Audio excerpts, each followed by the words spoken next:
Title theft is a growing problem in the United States. And if you're a real estate agent, you don't want to be that one that gets took by the crooks. My name is Sharon Smoot. I'm a realtor and a residential real estate closing attorney in the metro Atlanta area. And today I'm going to be talking to you about 4 signs that you may be dealing with a fake seller. I'm also going to be sharing with you who's most vulnerable, what type of properties are most vulnerable to title theft, and I'm going to be giving you some tips to help you ferret out these fake sellers before you do get taken. Before I delve in, I do want to make this one little caveat. Sometimes these fake seller leads come through legitimate sites like Realtor.com and Zillow.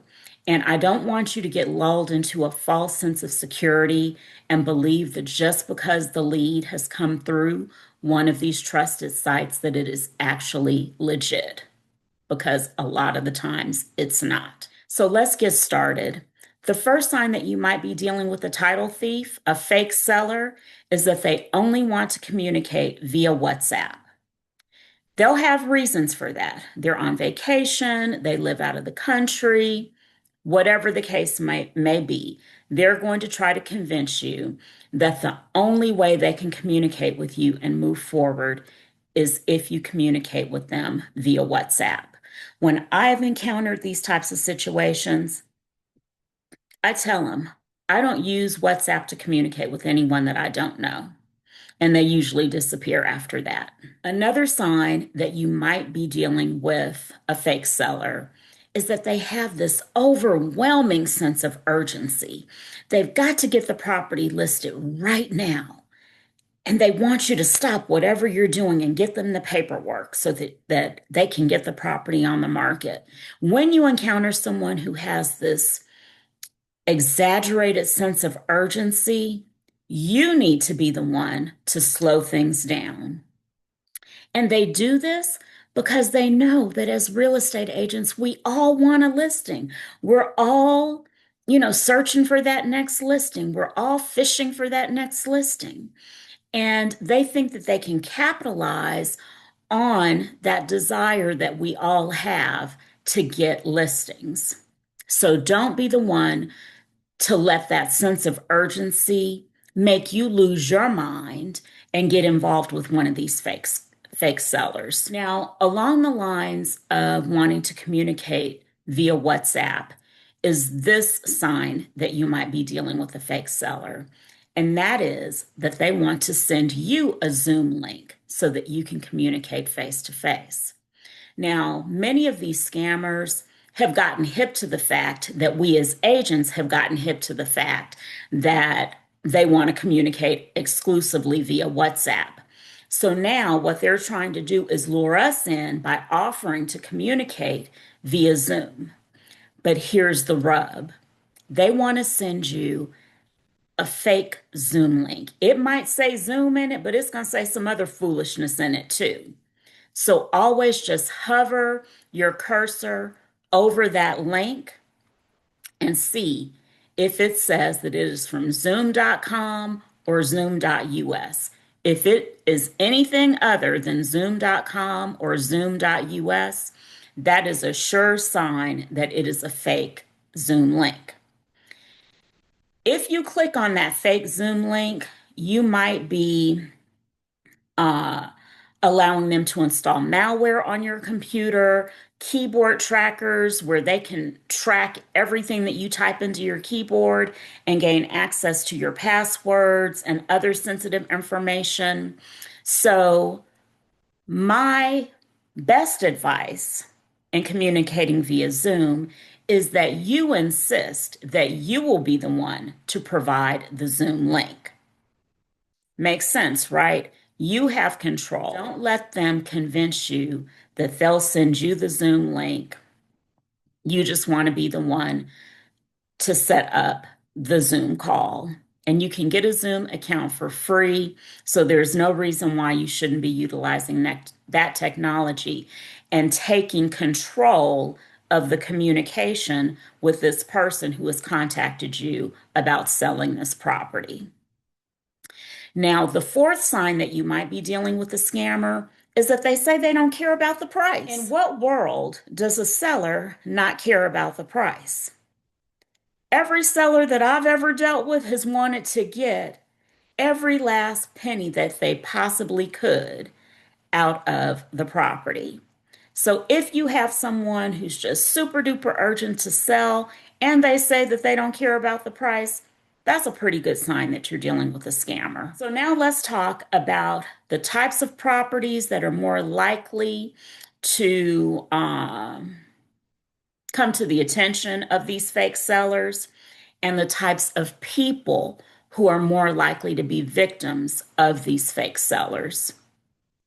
So there are two types of properties that come to mind and that I think these scammers find more desirable.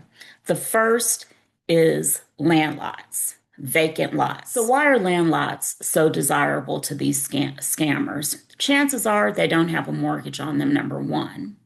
Another reason that they might be more desirable is that it makes sense that the owner of a lot wouldn't necessarily say to a real estate agent that they wanted to meet at the lot. More likely that you might do that paperwork electronically, that you wouldn't insist on a face-to-face meeting before listing it. The other type of property that typically falls prey to these fake sellers is a property that has a lot of equity in it. It could be that it's free and clear, that there's no mortgage whatsoever, or it could be that there's just a tiny little bit of time left before the loan matures. Maybe there's 5 years left, maybe there's just a year left, but there's a ton of equity in the property.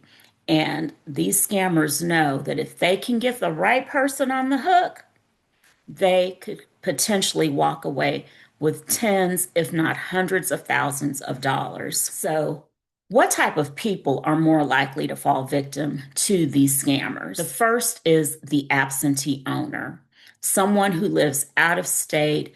They are not checking their property regularly, physically checking it. And so they might not have any idea of what is going on there. The second kind of person who falls victim to these scammers are the elderly. Why do elderly people tend to be victimized? The first reason is because it's likely that they have a lot of equity in their homes. The second reason is because they tend to be a little less vigilant, but for whatever reason, the elderly are just more vulnerable to being taken advantage of by these scammers. So it's really, really important that we as real estate agents do whatever we can to protect the members of our community from these horrible, horrible title thieves. So let's talk about what you can do before you even take the listing to protect the members of your community from these types of thieves. The first is to check the tax records or the property records. Who owns the property? Is the name of the person who called you claiming to be the owner of the property the person whose name shows up in the property and tax records? If so, that's not the end of your inquiry. The next thing that you want to do is verify whether or not there is a co-owner, a spouse, or someone else on title. And if there is, you need to ask the person that you're speaking to, well, who do you own the property with? A lot of the times, they haven't done that kind of research. They might not have dug deeply enough to see if there is a co-owner. So make sure you ask that question if you have already confirmed that there is another person on title. Now, if you're still watching at this point, go ahead and comment ID just to let me know you're still following along with me. I just want to reiterate at this point that a lot of agents think that asking for a copy of the driver's license is sufficient. And there was a time when that was a good way to protect yourself and property owners from title thieves. However, in this day and age with AI, these suckers are utilizing that technology to do horrible things. So the fact that you get a driver's license from someone doesn't necessarily mean that it is legit, because with AI, they are able to make driver's licenses that look valid. So just keep that in mind. The next thing that you're going to do is tell the person that you're speaking with that as a part of your seller ID verification process, you're going to send them a letter, and it will contain a code word, and that once they receive the letter, they should call you back and give you the code word. You are going to send this letter to the mailing address shown in the tax records. Now, of course, if you're dealing with a scammer, you're probably never going to hear from them again.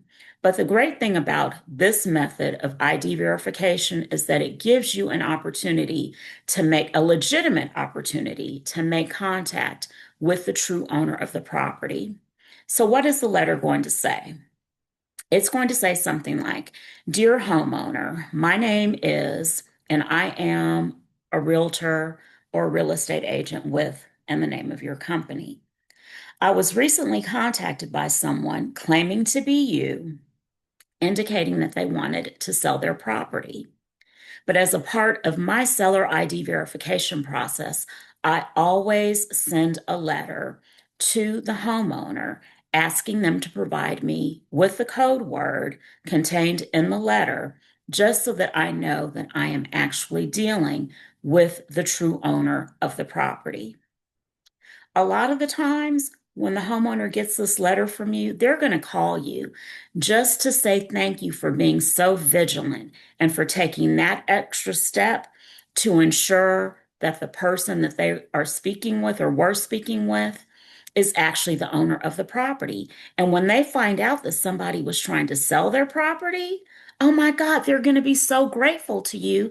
And they may even tell you that when they are ready to sell, they're going to reach out to you because they know just from this small extra step that you took that you are going to be vigilant and look out for them when you actually have their property listed. If you really want to take your pre-listing ID verification process to the next level, you might want to touch base with your title company or your preferred closing attorney and see if they can assist you. Ask them if it's possible for them to utilize whatever technology they employ to verify identities during the closing process to help you verify identities before you list a property. They may say yes, they may say no. I know that depending on the system, there may be a cost associated with each ID verification, and it might require that an actual file be set up and that the closing attorney have a contract in hand. So if your preferred title company or your preferred closing attorney is unable to assist you with pre-listing ID verification, then there is another good option for you, and it is called Trust Stamp. Trust Stamp is an app provided by the National Association of Realtors to all of its members. This app is free, and the way it works is that once you've made contact with someone saying that they want to sell a property, you are going to provide them with a link that is generated through the Trust Stamp app. Once they receive that link, they are going to be asked to provide a selfie, to upload their driver's license, and their address documents. And Trust Stamp is going to do its tech thing and verify their identity. If the ID verification passes, then you're good to go. Go ahead and list that property. If it doesn't pass, then you have saved yourself and a homeowner in your community from a whole lot of time, headache, and possibly lost money. So go ahead and check out Trust Stamp.